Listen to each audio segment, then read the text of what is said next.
They called it a sale. Tonight, I called it we a learn haunting. to write My our name is names. Delilah, and on a sweltering August To morning write in our 1858, freedom. I stood on the Savannah auction block Do while I men hear priced my 150? breath like cotton. The auctioneer 150 praised from me the as if I gentleman were in a the back. piano he meant to pawn. Literate, companion, trained, Tonight, a seamstress we with learn fine to hands. write our names. He did not mention those hands trembled when To strangers write our pried at my freedom. teeth. I wore a blue cotton dress that had belonged to my late mistress. I held my chin steady the way a bridge keeps its arch in a storm. Planters jostled for a closer look, faces flushed, eyes hungry with a power they had practiced since boyhood. I watched them the way a fox watches hounds quiet, measuring wind and distance. The first bids came fast. 800, 9, 1,000. I fixed my eyes on a knot in the far wall so I would not flinch when a hand slid across my calf to check for scars. By 12, 1,600, Ashford said, like stepping on an ant. 17, Morrison answered, voice oil for court. The stranger lifted one hand. 18. A gasp pebbled the silence. $1,800. For me, for years yet unlived and children not yet conceived. The auctioneer's smile flashed like a blade. Going once, going twice sold. The gavel cracked. A clerk wrote my name as property. I looked at the stranger because I needed to know what had bought me. Not lust, not triumph. Recognition. It scared me more than the others. He gave his name Marcus Thornton in a voice rubbed raw by whiskey and nights without sleep.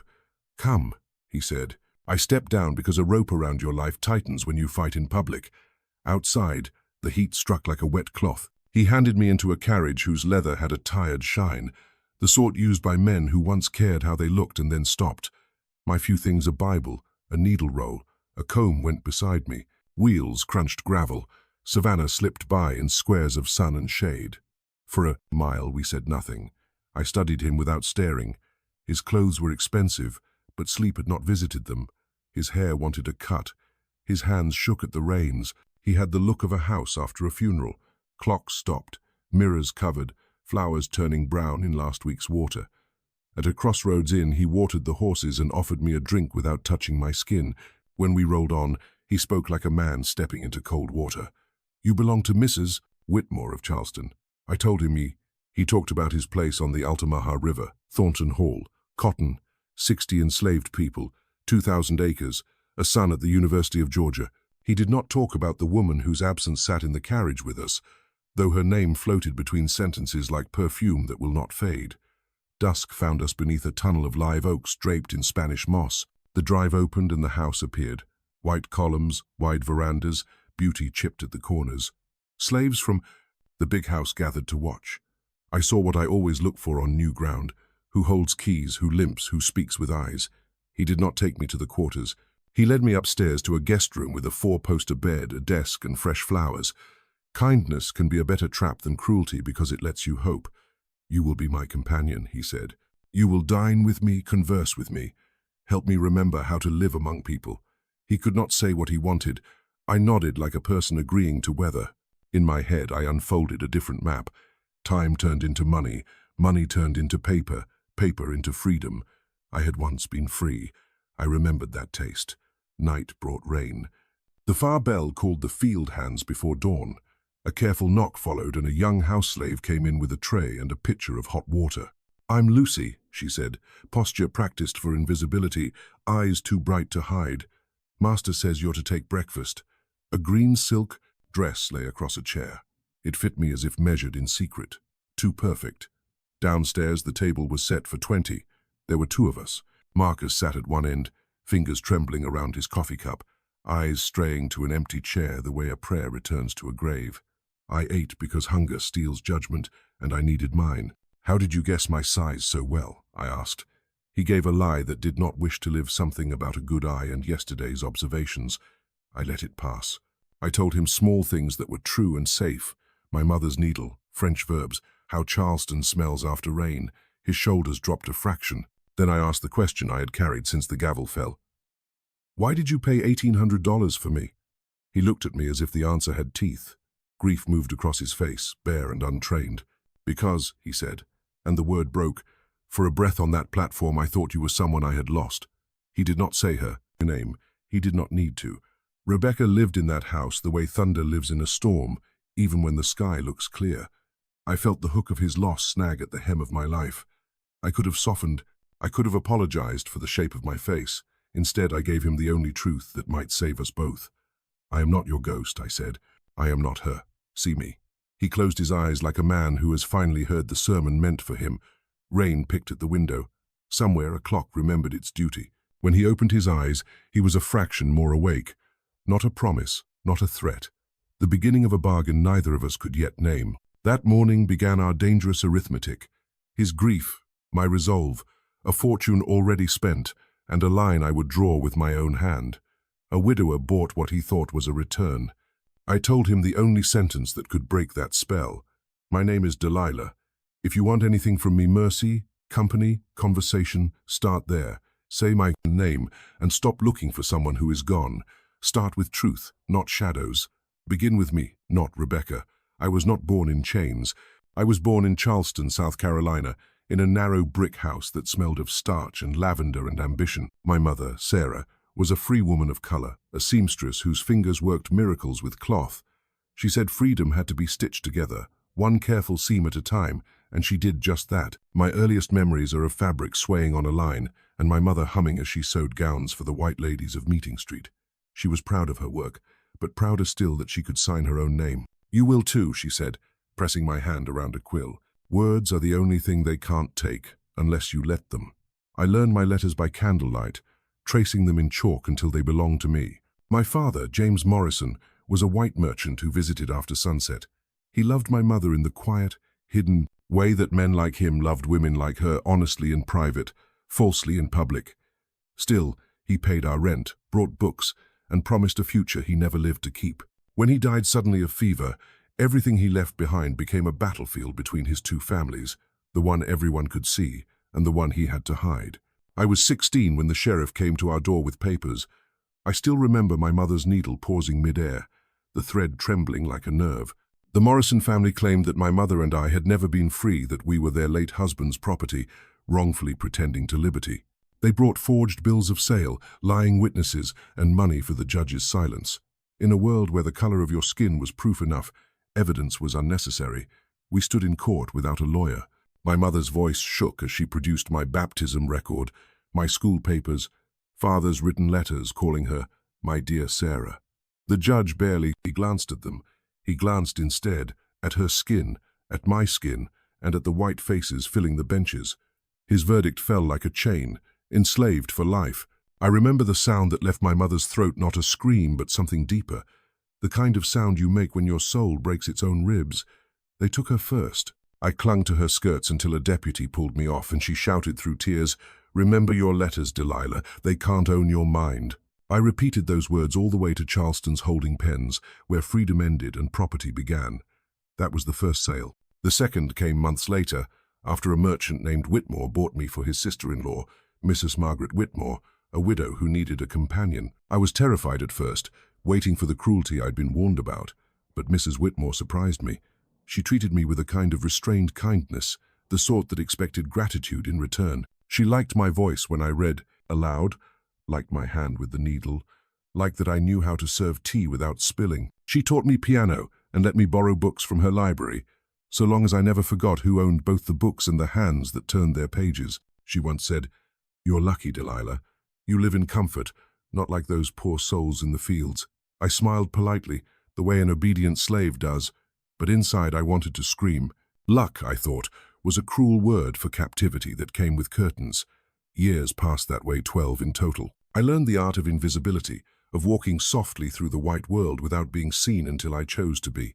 I managed Mrs. Whitmore's letters, her household accounts, even her social calls. She grew fond of me, I think, in the limited way that a mistress can be fond of someone she legally owns. She called me her girl in front of her friends, and they all nodded approvingly, as if kindness could excuse ownership. When she died, her nephews came to settle the estate. They arrived like vultures, counting silver and servants alike. One of them, a boy no older than I had been when they took my freedom, laughed as he looked over the ledger. "This one's worth a good price," he said, tapping his pen against my name. That is how I ended up in Savannah, standing on that wooden platform, trying to hold onto the last threads of dignity I still owned. The air was thick with heat and tobacco smoke, men shouting bids like gamblers at a racetrack. Every dollar raised was a shovel digging me deeper into someone else's life. When Marcus Thornton lifted his hand, something in the crowd shifted. The other bidders stared as if madness had just spoken. $1,800, he said, his voice hoarse and calm. Even the auctioneer blinked in disbelief. I should have been grateful that the cruelest bidders fell silent, but dread rolled through me instead. No man spends that much money on mercy. He wasn't buying a servant. He was buying a secret. As the gavel struck, sealing the price of my body, I stared at the stranger who now owned me. He met my gaze without flinching, and for a split second I saw something impossible recognition, as though he already knew me, not as a slave, but as someone long dead. That night, as the carriage carried me away from the auction block, I pressed my forehead to the window and watched Savannah's lights shrink into the distance. I thought about my mother's last words, "They can't own your mind," and promised her that I would find a way to make them true again. When the wheels hit the country road, I could smell the river swamp ahead, sweet and rotten. I told myself I had survived worse, but I also knew the danger of a man who didn't want a worker or a bed servant, but a ghost he could resurrect. He spoke only once more before the silence swallowed us. "You'll find your new life comfortable," he said, staring out at the dark. His tone was neither cruel nor kind, just hollow. I looked at him, at the grey at his temples and the tremor in his hand, and answered quietly, "Comfort is not the same as freedom, sir." He did not reply, but his knuckles whitened on the reins. When dawn broke, the first thing I saw was a grand white mansion rising out of the fog. Thornton Hall, my third and final sale. I did not yet know that within its walls I would fight the strangest battle of my life, not for survival, but for identity. Not against chains of iron, but chains made of grief, memory, and mistaken love. The girl who had once traced letters on a chalkboard was gone. The woman who stepped through those gates carried only her mother's warning and her father's ghost, and she would need both to survive what waited inside that haunted house. The road to Thornton Hall curved through oaks so old they seemed to guard the land itself, their moss-draped arms heavy with secrets. When the carriage stopped before the great white mansion, the sun was already low, its light turning the columns into tall bones rising from the earth. For a moment, I thought we had stopped at a mausoleum instead of a home. Marcus Thornton stepped down first, his boots crunching the gravel, and offered his hand. I hesitated before taking it. His palm was warm, the skin calloused from work I couldn't yet name. He looked at me not like a man appraising property, but like one trying to remember a dream fading too fast. Servants gathered on the steps to greet him. Their eyes flickered over me, trying to decide whether I was a guest or a new piece of furniture. Their confusion mirrored my own. "This way," Marcus said quietly, leading me not toward the back where the slave quarters stood, but through the front doors of the house. Inside, the air was thick with the perfume of decay, wilting flowers, stale candle wax, and the faint scent of liquor that clung to grief. The hallways were immaculate but lifeless, portraits staring down with expressions that knew too much. At the end of one corridor hung the painting that told me everything. A woman with pale skin, blue eyes and dark hair drawn back in a simple knot. She wore a faint smile, the kind that came from being seen by someone who adored her. Rebecca Thornton. I felt her presence before he spoke her name. "My wife," Marcus said softly, his eyes never leaving the portrait. "She died 6 months ago." There was no invitation for pity in his voice, only exhaustion, the hollow sound of a man whose mourning had outlived its welcome. He turned away abruptly and climbed the stairs. I followed, the wood groaning under my feet like it knew this was wrong. He opened a door to a large bedroom, furnished with a canopy bed and a writing desk near the window. "This will be your room," he said. "Mine?" The word came out before I could stop it. He nodded, avoiding my eyes. "You will be my companion, not my servant. You will dine with me, speak with me. I've been alone too long." I stared at him, waiting for the other meaning to drop, the one that always came with such offers. But it didn't. There was no leering smile, no suggestive glance, only a man holding himself together by the thinnest of threads. "I understand, sir," I said carefully. But I didn't. Not yet. That night, I lay on the bed he had given me, staring at the ceiling while rain whispered against the windows.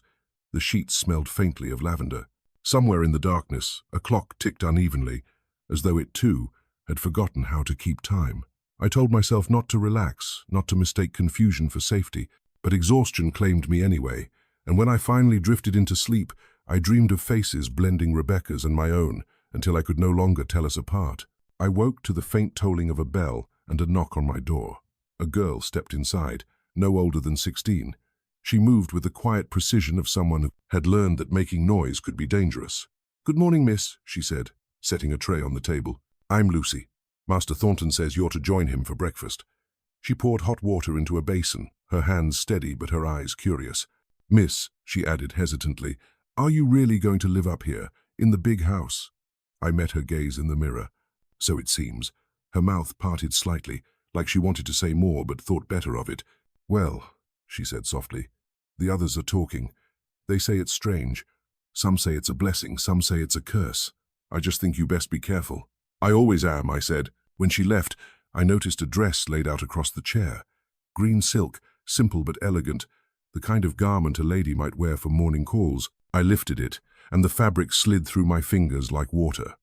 It was perfectly my size, every seam exact, every fold tailored as if made for me. But it couldn't have been.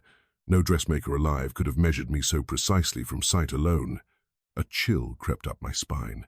At breakfast, Marcus was already seated at the long mahogany table. A single-place setting waited beside his own. The rest of the table stretched empty, as if waiting for ghosts. "Good morning," he said without looking up. "Good morning, sir," I replied, taking my seat. I poured coffee because it gave my hands something to do. He noticed my hesitation. "You slept well, I hope?" "As well as a newly purchased woman can," I said before I could temper the words. His spoon froze mid-air, then clinked softly against the saucer. "You are direct," he said after a pause. "I've learned it's safer than pretending." He almost smiled, almost. "You wonder why I bought you?" "I'd be a fool not to." He leaned back, studying me. "When I saw you on that platform," he began slowly, "for a moment, I thought I was seeing my wife again.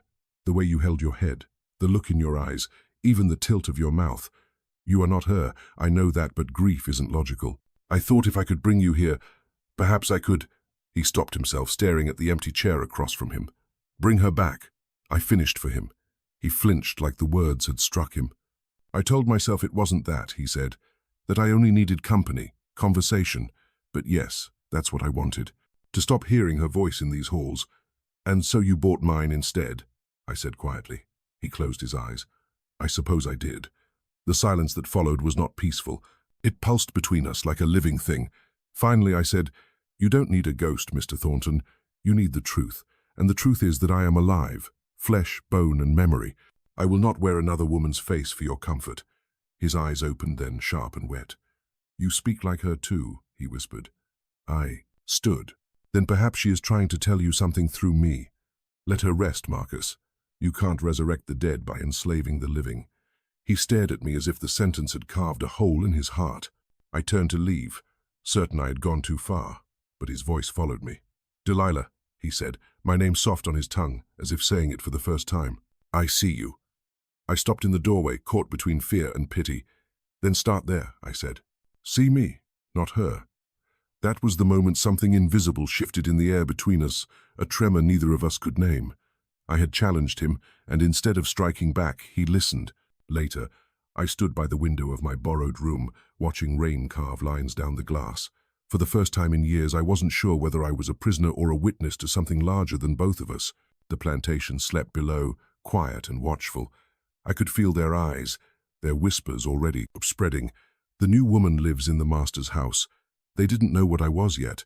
Neither did I. But I knew one thing with bone-deep certainty: whatever haunted this house, whatever grief had brought me, it was not stronger than my will to live as myself. And somehow, before the end, I intended to make Marcus Thornton face that same truth. He had bought a ghost, but he was the one who would have to learn how to live again. The morning after that storm of words, I expected punishment. When a slave speaks too plainly, truth can bruise worse than a whip. But the whip never came. Instead, Marcus asked me to join him in his study. The room smelled of paper and pipe smoke, lined with shelves heavy as gilt. A single window looked out on the mist-wrapped fields. He was already seated at the desk, shoulders stooped, a man made small by his own thoughts. He gestured toward the chair opposite him. "Sit," he said quietly. For a long moment neither of us spoke. The silence stretched, filled with the ticking of a clock that sounded like it was counting down to something. He tapped a pen against the edge of a ledger, eyes distant. "Last night," he said finally, "you told me to see you, not her." "Yes, sir." He nodded slowly. "Then let me begin there." He opened the ledger, neat lines of numbers, cotton bales and expenses, and drew a blank sheet from the drawer. "I've thought about what you said. I bought you because I was drowning in ghosts. That was wrong. I can't undo it. But maybe there's something I can do to make it right. His tone was unsteady, but his eyes held mine. Tell me, he said, what would make you free? The question hit me harder than any blow. No one had ever asked what I wanted. I want my name, I said. Not as property, not as a note in someone's account book. My name, written for myself. And I want the right to decide where my feet take me. He nodded. Freedom, then? Yes, I said, but freedom earned, not given like charity. He frowned. Earned? I leaned forward. You paid $1,800 for me. Let me earn that money back. Let me work for you sewing, teaching, managing your household, whatever tasks need doing, and when I have earned it all, you give me my freedom papers. A fair contract between two people.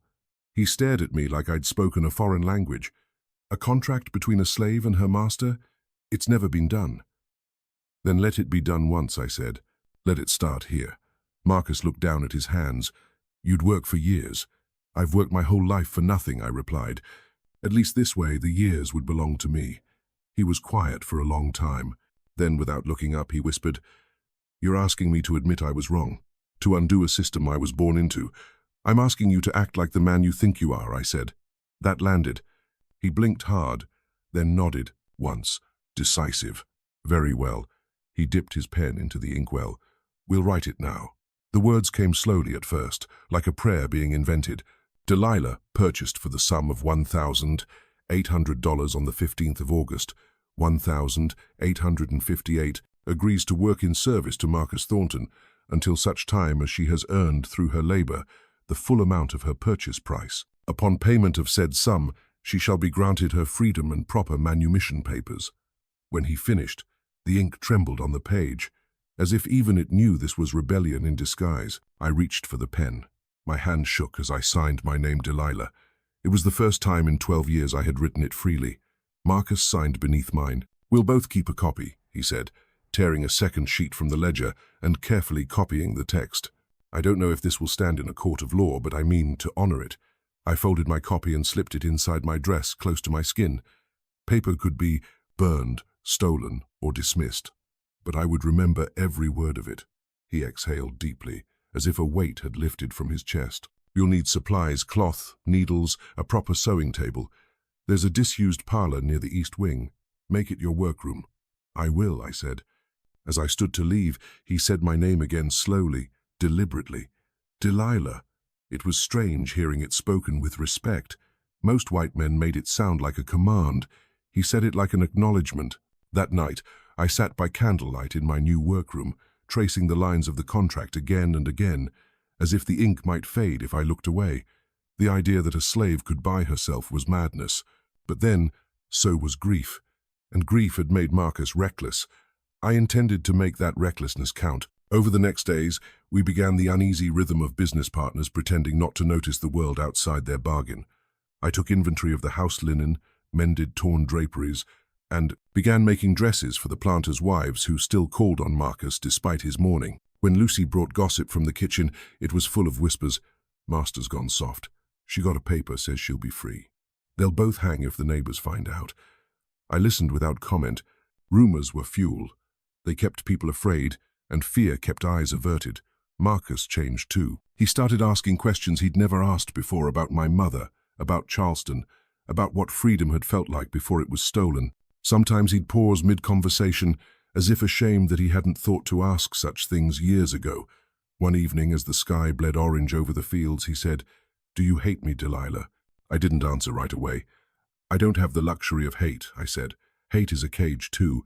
It keeps you where you are." He nodded slowly. "Then maybe I envy you that freedom of spirit." "Don't," I said. "Freedom isn't the absence of chains. It's the choice to keep walking even when they rattle." He fell silent, staring into the distance.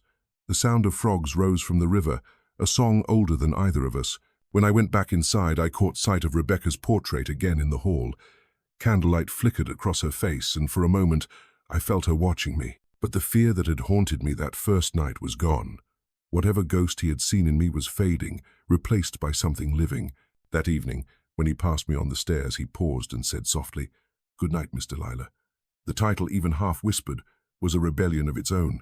I didn't answer him aloud, but inside I whispered back, "Now you see me. Work began with thread, because thread is quiet. It slides through cloth without announcing itself, and I needed quiet more than I needed sleep. I turned the east parlor into my workroom, swept the dust from the windows, and set the big table under the light. By noon, the room smelled of beeswax, chalk, and ambition. That was the day I measured the hours by seams instead of bells. I took in my first commissions through Marcus's morning callers. Grief visits in black silk and black silk pays. Widows needed bodices that fit over rib cages clenched by sorrow. Daughters needed hems raised for growth and lowered again for etiquette. I stitched night after night, fingers pricked, candles guttering, thimble warm to the touch. Each dress meant dollars. Each dollar meant days shaved from my sentence. Lucy became my right hand. She cut patterns from newspaper, fetched hot water, kept the iron at perfect heat. "You sew like you're racing someone," she said one evening, watching my needle flash. "I am," I told her. "I'm racing men who think time belongs to them."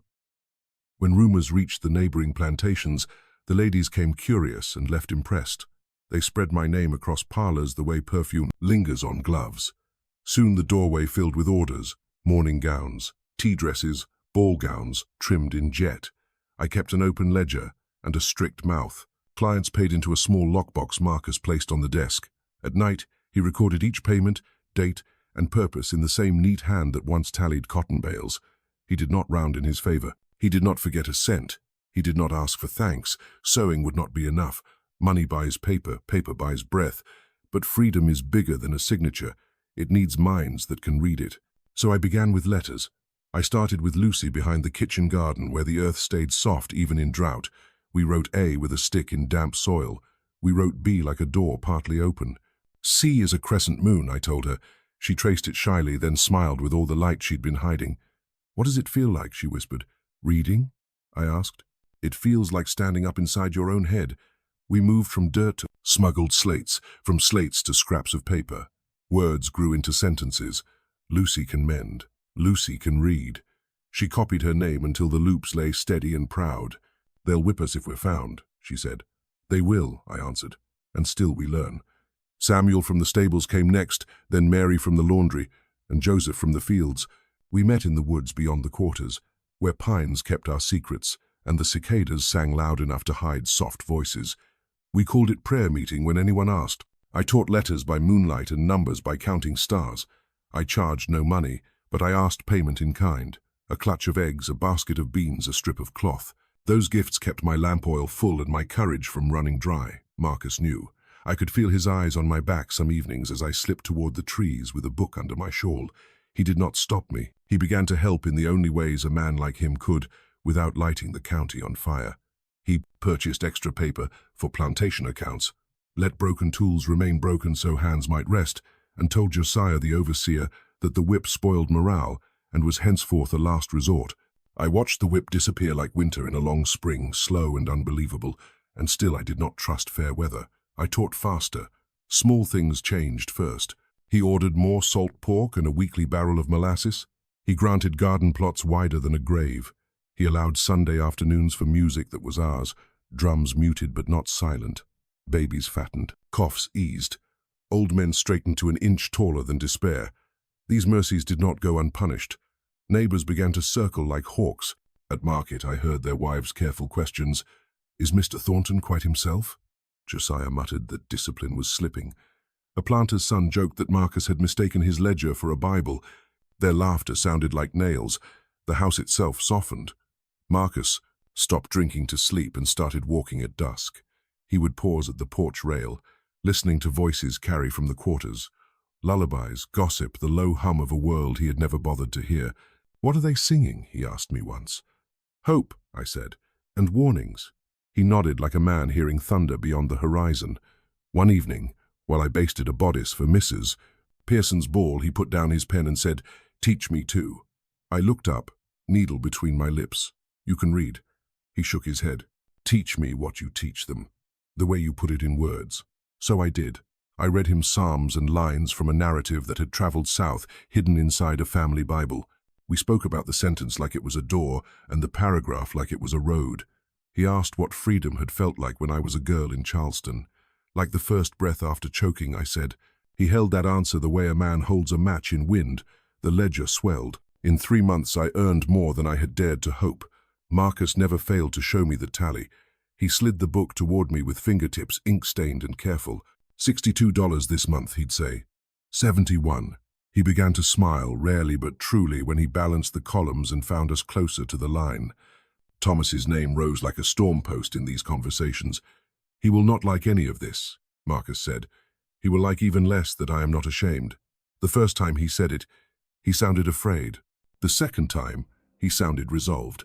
Danger taught us to move like water around rock. We kept lessons small, never more than 4 at a time. We split gatherings if a stranger passed twice in 1 week. We trained messengers to change paths and taught children to hide slates beneath loose boards. I burned scraps of practice sheets in the hearth each night, holding my hands to the heat until the ash turned harmless. One Sabbath, Lucy handed me a folded square of fabric. Inside lay 6 bright buttons, each different, each saved from cast-off dresses. By winter, Thornton Hall had begun to breathe differently. The fields hummed with work, but not with fear. The overseer's whip had grown dusty, and for the first time in memory, laughter drifted from the quarters after sunset without anyone being punished for it. The change moved slow as sap, but it moved. I should have known that peace this strange could not last. Word came in early December that Thomas Thornton was returning from the University of Georgia for the Christmas season. I had heard his name whispered many times, always with the same mixture of pride and dread a son raised in privilege, bred on his father's money and the South's certainty that a man's worth was measured by what he owned. Marcus spoke of him with the unease of a man waiting for a judgment he both feared and deserved. The house began to stir in anxious preparation. Lucy polished silver that already shone, and the cooks doubled their efforts, as if seasoning could protect us from trouble. I made sure the rooms were immaculate, though I knew spotless linen would not save anyone if Thomas came home looking for fault. He arrived 3 days before Christmas, a tall young man in a dark riding coat and arrogance fitted perfectly to his shoulders. He looked like his father might have before grief bent him sharp jaw, steady stride, eyes that weighed and dismissed in the same glance. I was standing by the staircase when he entered, carrying my sewing basket. His gaze landed on me as one might glance at a chair out of place. "Who are you?" he asked. "Delilah," I said simply. His brow furrowed. "You speak like a lady, like an educated woman," I corrected softly. He turned to Marcus, who had come to meet him, his expression already sour. "Father, what in God's name is a Negro woman doing in the house speaking to me as an equal?" Marcus's voice was calm but firm. "She works here. She is under my protection." Thomas's laugh was short and hard. "Protection? From what? The duty she was born to?" I felt Marcus tense beside me. "Thomas," he said, "we'll discuss this privately." I took that as my cue to disappear, but not before hearing the first crack of thunder in what would become a storm. That night, their voices carried from the study. Even behind closed doors, their argument rattled through the floorboards. "Paying wages to slaves?" Thomas was saying, disbelief turning sharp. "Letting them idle half the day? You've lost your sense, father." "I've found it," Marcus replied. "I see them now as people, not tools." "People?" Thomas repeated. "Good Lord, you sound like those abolitionist pamphlets they burn in the square." Perhaps those pamphlets are right. A chair scraped, then silence. When Thomas spoke again, his tone was colder. "You shame our name. Mother's name." I heard the old desk creak as Marcus leaned forward. "Your mother had more kindness in her little finger than most men in this state have in their entire souls. She'd have seen what I see now. Mother would never have stood for this blasphemy. Then maybe she would have been wrong." That silence afterward was thicker than air. I held my breath until the study door opened and Marcus emerged, pale but unbroken. He met my eyes in the hallway. "He'll fight this," he said quietly. "He'll fight everything." He was right. The next morning, Thomas began inspecting the plantation like a general auditing troops. He walked the fields, questioned the overseer, and noted every deviation from what he called proper order. He scolded Josiah for lax discipline and muttered to the neighbors that his father's grief had made him soft. Within days, half the county knew that Thornton Hall had gone strange. That week, the air itself grew tense. The enslaved people avoided the main house, moving quickly and quietly, as if a spell of mercy had been broken. Lucy came to me trembling one evening. "Miss Delilah," she whispered, "Thomas told Josiah he means to bring back the lash. He said this place needs reminding who's in charge. I found Marcus that night in his study, staring at the fire. He means to take the plantation from you," I said. He'll call you unfit, use the law against you. Marcus rubbed a hand over his face. He already has the lawyer drafting papers. Claims grief has made me unstable. If the court believes him, I'll lose everything. And me, I added. His eyes lifted to mine. Yes. I leaned over his desk, the fire painting us both in the same trembling orange light. Then we must finish before he can stop us. Finish what? The work, my debt, the contract. I tapped the ledger between us. You said I have earned nearly $800. I can double that. I'll sew through the nights, take on new clients. But we must move faster. He looked at me with that same haunted mixture of hope and guilt. You would work yourself to the bone for this? For my life? Yes, I said. Wouldn't you? Something fierce sparked in him then, the same fire that had burned out of him for years after Rebecca's death. Then we'll do it, he said, quietly. Let him think he's winning while we work. The next weeks blurred into motion. I sewed until my fingers bled, and when I couldn't hold a needle, I taught lessons instead, whispering letters by candlelight to students who arrived barefoot and left with heads high. Marcus handled the business of the plantation with a steadiness that fooled the neighbors. He stopped drinking altogether, his eyes cleared. But Thomas was not blind. He saw change and mistook it for rebellion. He called meetings with other planters, men who wore cruelty like a badge. My father's plantation is turning into a sanctuary, he told them. If he won't correct it, I will. Rumors began spreading of improper conduct in the big house, of me sharing the table, of Marcus giving me liberties no master should. Lies, but convenient ones. And yet beneath those lies was truth of another kind. Respect, which in a place built on hierarchy was the most dangerous truth of all. One night, after another argument with Thomas that ended in slammed doors, Marcus found me in the parlor, mending a torn sleeve. If anything happens to me, he said quietly, promise you'll keep the papers safe. I looked up, startled. Don't speak that way. Promise, he said. I nodded. He handed me a folded envelope sealed with wax. Inside were 2 documents, the contract and a draft of manumission papers, my name already written. I'm not waiting for the law to approve, he said. When the sum is paid, I'll sign it, witness or not. The candlelight caught in his tired eyes. For the first time, he looked almost peaceful. Outside, the December wind moaned through the oaks like a warning. Thornton Hall was holding its breath. The next day, Thomas rode out with Josiah and 3 men from town. When they passed me on the path, he tipped his hat and smiled without warmth. Enjoying your freedom, are you? He said. Be careful, Miss Delilah. Paper burns easily. I watched him disappear into the trees and whispered to myself, so does pride. That night I sat at my sewing table long after midnight, the ledger open, the needles silent in my lap. The wind rattled the shutters, but I kept thinking of the clock in the study ticking down the hours to something I could almost feel coming. Change was moving again through Thornton Hall, but this time it had the sound of boots. Spring came to Georgia with the smell of magnolias and the weight of danger. By May of 1860, the talk in every parlor and market stall was of secession, rebellion, and the new Republican president from Illinois. Men sharpened words sharper than knives, and every whisper carried the weight of coming war. But at Thornton Hall, our revolution was smaller and far quieter. It began with ink. Marcus called it Independence Ink, though neither of us said the word freedom aloud anymore. He feared it might carry too far, find the wrong ears, and turn into a noose. But we both knew what we meant. We had reached $1,400 in earnings so close, I could taste the dust of the road that led north. Then Thomas returned again, with letters from lawyers and the glint of victory in his eyes. The petition is filed, he told his father at supper. Soon the court will appoint me your guardian, and this nonsense will end. Marcus smiled calmly, too calmly. Perhaps, he said, but until then, you are still a guest in my house. That night he came to my cabin, his face pale under the lantern light. We have months at almost, he said. If he wins that petition, everything we've done your contract, the wages, the school will be void. He'll sell you to pay his debts. I didn't need to ask if he meant it. Thomas was the kind of man who would sell a person simply to prove he could. How much do I owe? I asked. $400, he said, maybe a little less. I did the math in my head too slow. Even sewing day and night, it would take another 6 months to finish. Then I'm not fast enough, I whispered. Marcus was silent for a long moment. Then he said something that made the air stop. What if I advanced the remainder? A loan. You can repay me once you're free. I blinked at him, uncertain I'd heard right. You'd loan me money to buy myself from you. Why not? He said quietly. It's only paper and numbers. What matters is what it buys.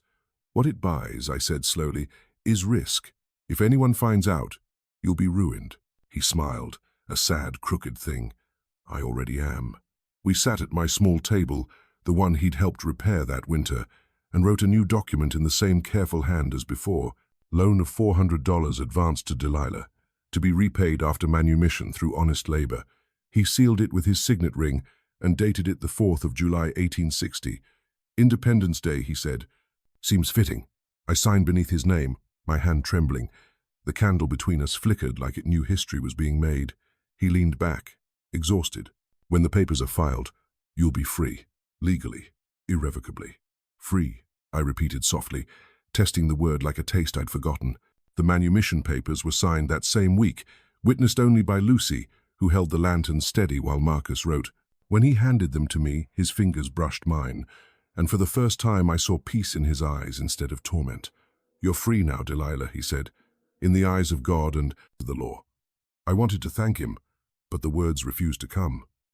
Gratitude felt wrong, like thanking someone for opening a door they'd locked in the first place. So instead, I bowed my head and said, then let's make this freedom count. And we did. For the next few weeks, Thornton Hall became something unrecognizable. Marcus freed 12 of the oldest and most trusted slaves, giving them papers of their own. He began paying wages to the field hands, small sums, but real money, coins that clinked in their palms like proof of existence. I opened the doors of the old carriage house and turned it into a school. By daylight, we sewed and mended. By night, we read and wrote. Children practiced letters on broken chalkboards.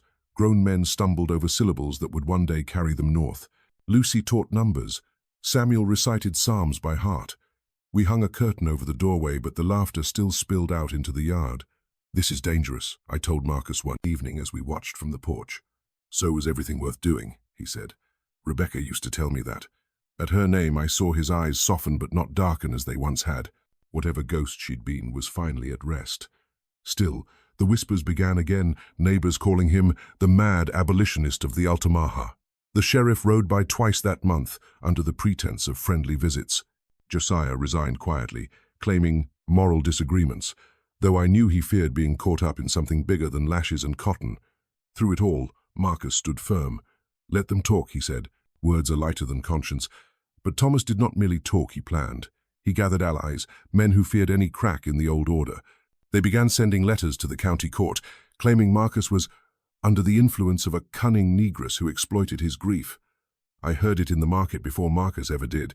When I told him, he just nodded. Then we'll work faster.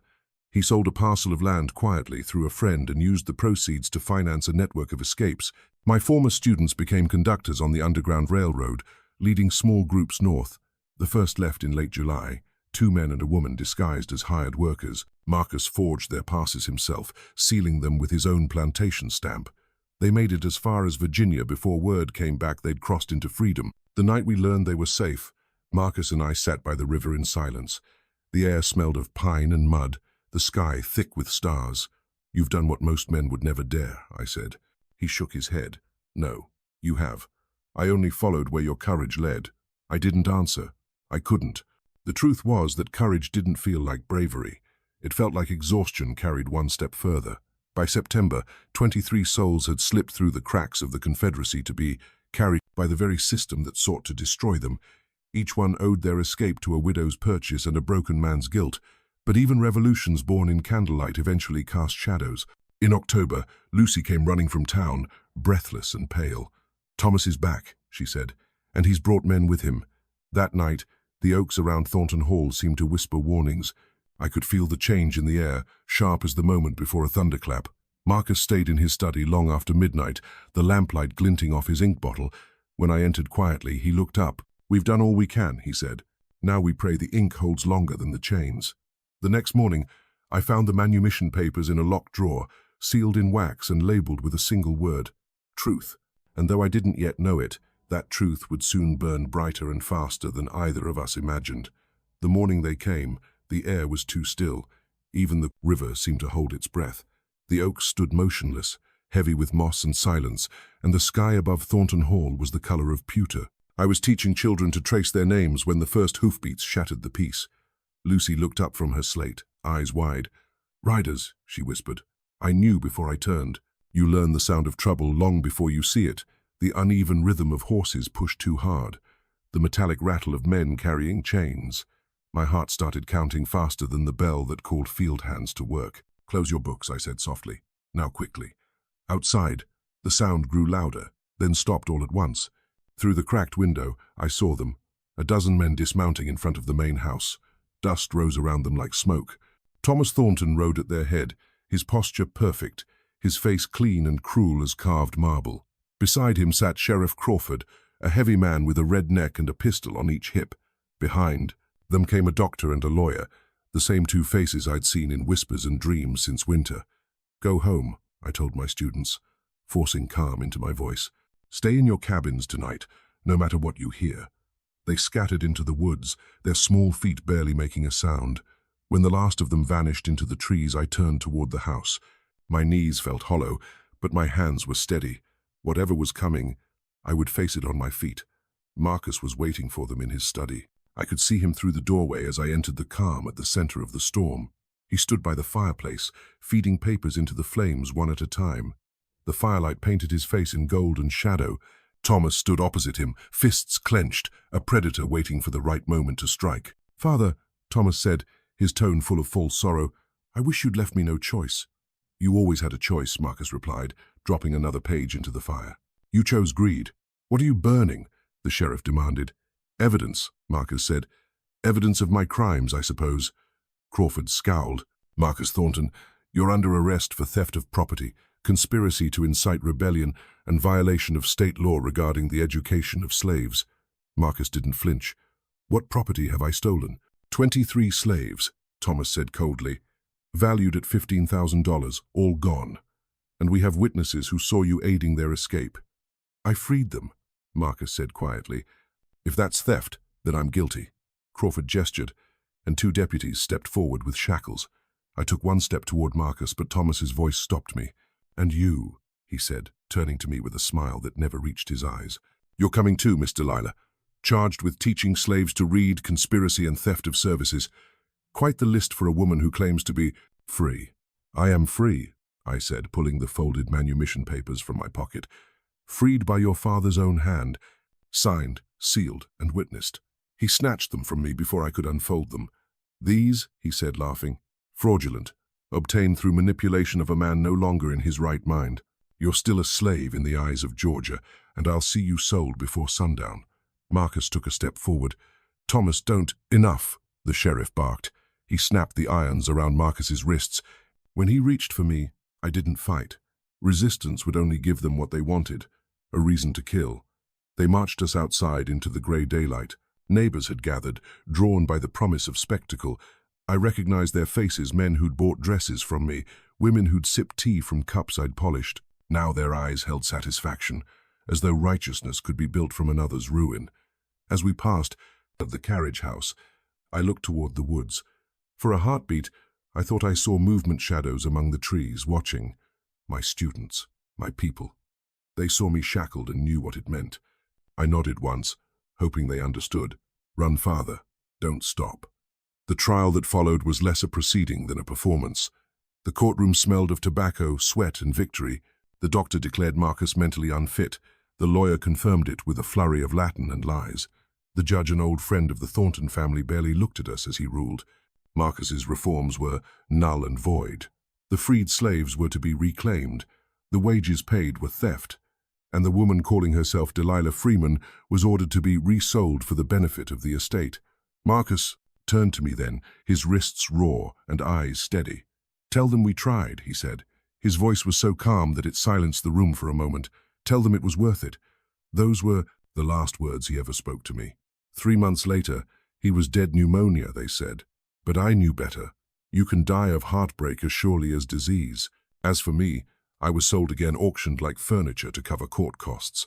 Thomas himself bid $800, just to prove he could own me once more. When the gavel fell, the room cheered. To them, order had been restored. But order built on lies is never safe for long.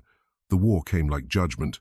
Men marched, flags rose, and the world caught fire. While Thomas rode off to fight for the Confederacy, I waited. The days stretched like chains, the nights shorter and sharper. The overseer treated me with the cruelty of a man trying to impress a ghost, yet even then, I held my secret close. Because before the sheriff dragged me from Thornton Hall, I had done one last thing. That morning, as Marcus burned the papers in his study, he handed me one envelope and whispered, "Hide it." Inside were the original manumission papers and the signed ledger of my earnings, proof of everything we'd built. I sewed them into the lining of my skirt, close enough to feel their weight with every breath. When the cannons sounded in the distance months later, I tore open that seam and held the papers again. The ink had faded, but the truth hadn't. I walked away from Thornton Hall under a sky filled with smoke, my past burning behind me. The mansion that had once caged me became a Union hospital before the war's end. Thomas was killed at Bull Run, and his name died with him. But Marcus's words did not die. They followed me north, to Philadelphia, carried by every soul we had helped to freedom. And when I arrived there, exhausted and unbroken, I finally opened the envelope again. The edges were singed, the ink smeared, but my name was still clear enough to read, Delilah, free woman. Paper can burn, yes, but truth, once written, refuses to die. The morning they came, the air was too still. Even the river seemed to hold its breath. The oaks stood motionless, heavy with moss and silence, and the sky above Thornton Hall was the color of pewter. I was teaching children to trace their names when the first hoofbeats shattered the peace. Lucy looked up from her slate, eyes wide. "Riders," she whispered. I knew before I turned. You learn the sound of trouble long before you see it, the uneven rhythm of horses pushed too hard, the metallic rattle of men carrying chains. My heart started counting faster than the bell that called field hands to work. "Close your books," I said softly. "Now, quickly." Outside the sound grew louder, then stopped all at once. Through the cracked window, I saw them, a dozen men dismounting in front of the main house. Dust rose around them like smoke. Thomas Thornton rode at their head, his posture perfect, his face clean and cruel as carved marble. Beside him sat Sheriff Crawford, a heavy man with a red neck and a pistol on each hip. Behind them came a doctor and a lawyer, the same two faces I'd seen in whispers and dreams since winter. "Go home," I told my students, forcing calm into my voice. "Stay in your cabins tonight, no matter what you hear." They scattered into the woods, their small feet barely making a sound. When the last of them vanished into the trees, I turned toward the house. My knees felt hollow, but my hands were steady. Whatever was coming, I would face it on my feet. Marcus was waiting for them in his study. I could see him through the doorway as I entered the calm at the center of the storm. He stood by the fireplace, feeding papers into the flames one at a time. The firelight painted his face in gold and shadow. Thomas stood opposite him, fists clenched, a predator waiting for the right moment to strike. "Father," Thomas said, his tone full of false sorrow, "I wish you'd left me no choice." "You always had a choice," Marcus replied, dropping another page into the fire. "You chose greed. What are you burning?" the sheriff demanded. "Evidence," Marcus said. "Evidence of my crimes, I suppose." Crawford scowled. "Marcus Thornton, you're under arrest for theft of property, conspiracy to incite rebellion, and violation of state law regarding the education of slaves." Marcus didn't flinch. "What property have I stolen?" 23 slaves, Thomas said coldly. "Valued at $15,000, all gone. And we have witnesses who saw you aiding their escape." "I freed them," Marcus said quietly. "If that's theft, then I'm guilty." Crawford gestured, and 2 deputies stepped forward with shackles. I took one step toward Marcus, but Thomas's voice stopped me. "And you," he said, turning to me with a smile that never reached his eyes. "You're coming too, Miss Delilah. Charged with teaching slaves to read, conspiracy, and theft of services. Quite the list for a woman who claims to be free." "I am free," I said, pulling the folded manumission papers from my pocket. "Freed by your father's own hand. Signed, sealed, and witnessed." He snatched them from me before I could unfold them.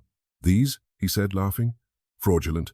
Obtained through manipulation of a man no longer in his right mind. You're still a slave in the eyes of Georgia, and I'll see you sold before sundown." Marcus took a step forward. "Thomas, don't—" "Enough!" the sheriff barked. He snapped the irons around Marcus's wrists. When he reached for me, I didn't fight. Resistance would only give them what they wanted, a reason to kill. They marched us outside into the gray daylight. Neighbors had gathered, drawn by the promise of spectacle. I recognized their faces, men who'd bought dresses from me, women who'd sipped tea from cups I'd polished. Now their eyes held satisfaction, as though righteousness could be built from another's ruin. As we passed the carriage house, I looked toward the woods. For a heartbeat, I thought I saw movement shadows among the trees, watching. My students, my people, they saw me shackled and knew what it meant. I nodded once, hoping they understood. Run farther. Don't stop. The trial that followed was less a proceeding than a performance. The courtroom smelled of tobacco, sweat, and victory. The doctor declared Marcus mentally unfit. The lawyer confirmed it with a flurry of Latin and lies. The judge, an old friend of the Thornton family, barely looked at us as he ruled. Marcus's reforms were null and void. The freed slaves were to be reclaimed. The wages paid were theft, and the woman calling herself Delilah Freeman was ordered to be resold for the benefit of the estate. Marcus turned to me then, his wrists raw and eyes steady. "Tell them we tried," he said. His voice was so calm that it silenced the room for a moment. "Tell them it was worth it." Those were the last words he ever spoke to me. 3 months later, he was dead pneumonia, they said. But I knew better. You can die of heartbreak as surely as disease. As for me, I was sold again, auctioned like furniture to cover court costs.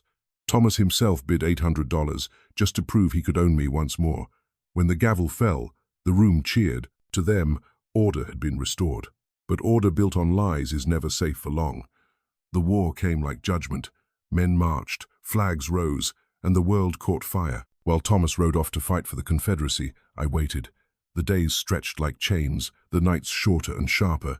The overseer treated me with the cruelty of a man trying to impress a ghost. Yet even then, I held my secret close. Because before the sheriff dragged me from Thornton Hall, I had done one last thing. That morning, as Marcus burned the papers in his study, he handed me one envelope and whispered, "Hide it." Inside were the original manumission, papers, and the signed ledger of my earnings, proof of everything we'd built. I sewed them into the lining of my skirt, close enough to feel their weight with every breath. When the cannon sounded in the distance months later, I tore open that seam and held the papers again. The ink had faded, but the truth hadn't. I walked away from Thornton Hall under a sky filled with smoke, my past burning behind me. The mansion that had once caged me became a Union hospital before the war's end. Thomas was killed at Bull Run, and his name died with him. But Marcus's words did not die. They followed me north, to Philadelphia, carried by every soul we had helped to freedom, and when I arrived there, exhausted and unbroken, I finally opened the envelope again. The edges were singed, the ink smeared, but my name was still clear enough to read. Delilah Free Woman. Paper can burn, yes, but truth, once written, refuses to die. The road north was long, but it was nothing compared to the one I had already traveled. I crossed through Georgia by night, following the same secret paths I had once traced for others. The air smelled of pine, smoke, and fear. The war had turned the South into a wounded animal, lashing at everything within reach.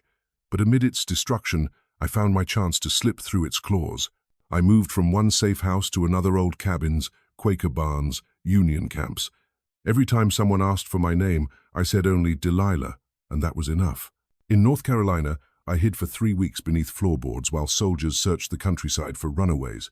In Virginia, I bartered the last of my sewing for a place on a wagon bound north. And when the wagon broke down outside Baltimore, I walked the rest of the way to Philadelphia. I arrived barefoot, hungry, and 30 pounds lighter than when I'd left Thornton Hall. But I carried the one thing they could never take: those papers sewn into the lining of my skirt. They were tattered and smoke-stained, but my name still shone through the ash, Delilah Free Woman. The city smelled of coal and rain. I remember standing in the station yard as the sun rose over the rooftops, turning the clouds to gold. It was the first sunrise I had ever watched without fear of a whip or a voice calling my name as property. For the first time in my life, morning belonged to me. I found the others, the men and women Marcus and I had helped to escape years earlier. They lived in the narrow brick row houses of South Philadelphia, working as porters, laundresses, carpenters, and cooks. When I knocked on the door of the first house, a tall man named Joseph opened it and froze. "Miss Delilah?" he said, his voice trembling. I smiled through tears. Just Delilah now. Word spread quickly. Within a week, they gathered in the basement of a small church to hear my story. They wept when I told them what had happened to Marcus, how he had died in chains, but not in shame. "He said to tell you," I whispered, "that it was worth it." From that night, I stopped being just another refugee. I became their teacher. I rented a small room above a cobbler's shop and began teaching children to read using scraps of newspapers and hymn books. By candlelight, I showed grown men how to write their names so they could sign their own freedom papers one day. The sound of scratching quills filled those nights like a hymn, the music of independence. Soon, there were too many students for one room, so we moved to a bigger space, a weathered building on Bainbridge Street that had once been a factory.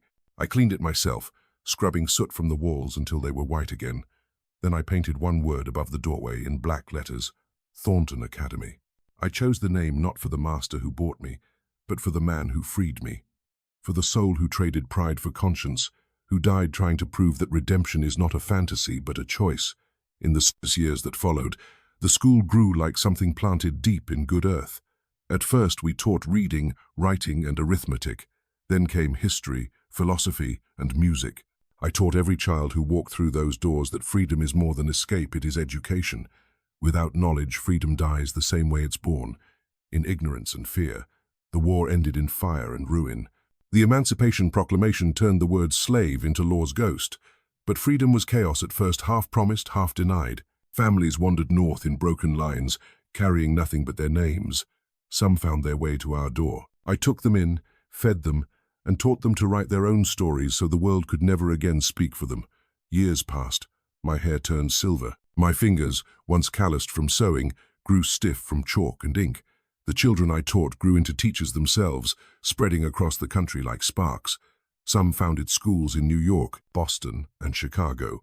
Others returned to the South to rebuild the land that had broken them. Each carried a piece of Thornton Hall with them, not the mansion, but the dream that had been born inside it. In 1885, nearly 25 years after I crossed into Philadelphia, I published my book, From Bondage to Freedom, The Story of Thornton Hall. I wrote it in the same voice I had always used, the voice of a woman who refused to be silent. The book told everything: the auction, the contract, the teaching, the betrayal, and Marcus's final words. It was not just my story. It was his, and Lucy's, and Joseph's, and every nameless soul who had been bought and sold, and yet refused to surrender their humanity. The first printing sold out in weeks. Northern readers called it a revelation. Southern newspapers called it dangerous propaganda. But I did not write for applause or anger. I wrote for memory, for the ghosts who had no paper to bear their names. The royalties from the book paid for the expansion of the academy. We built a new hall with wide windows, a library filled with donated books, and a bell that rang each morning like a proclamation. Over its doorway, I placed a second sign beside the first: freedom is not a gift, it is a claim. That became my final lesson to every student who passed through our doors. I told them, freedom is not given. It is taken, built, defended, and taught. The body can be chained, but the mind is yours to free. I lived to see more than I ever dreamed possible. Black men voting, families owning land, schools rising from the ashes of the old plantations. Yet I also saw the new chains: poverty, prejudice, and fear that tried to replace the old. But even those, I believed, could be broken the same way we had broken the first. With knowledge, when my time came, I was not afraid. I was 60 years old, surrounded by the laughter of students and the hum of lessons continuing without me. I had never married. My life belonged to something larger than love. It belonged to the truth. I wrote my last words in the ledger that began it all, the same book Marcus had once used to count my labor. On its final page I wrote, "Freedom is not charity. It is justice delayed until the brave demand it." When I died in 1890, they buried me in Eden Cemetery under a simple stone that read, "Delilah Freeman Teacher, freedom fighter, redeemer of souls." She turned chains into lessons and sorrow into light. Thornton Academy stood for 30 more years. When it was finally absorbed into the Philadelphia public school system, the city renamed its library the Thornton Freeman Hall of Learning. On its front wall hangs a bronze plaque, engraved with words I once told my students on a stormy night long ago. Paper burns, truth does not.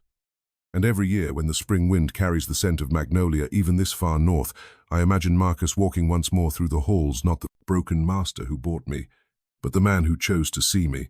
I imagine him smiling, knowing that his $1,800 mistake had bought something no amount of gold ever could: redemption.